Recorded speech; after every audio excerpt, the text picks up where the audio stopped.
दो ही दिन हुए, till second day post-op. She came to us with complaints of severe pain in her knee. She was not able to walk. It was very difficult for her to walk. There was a lot of swelling, lot of deformity was there. So this is the second day and she is feeling much comfortable than before. I hope in the future, in the near future, she will perform extremely well. This is the patient. She came all the way from Sudan to us with complaints of severe pain and deformity in her left knee, and for which she was operated. Robotic knee replacement surgery was done, I think 2 days back, and now she is feeling much better than before.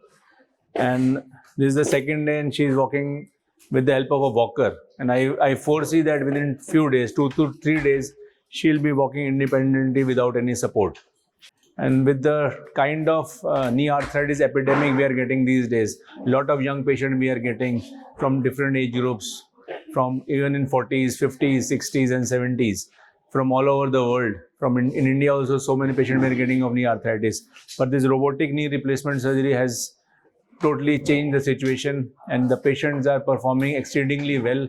Their recovery is very fast, and they are able to get back to the job, the activities which they wanted to perform before, pretty very fast and early. And I hope she will do extremely well in coming future, and I wish her all the best.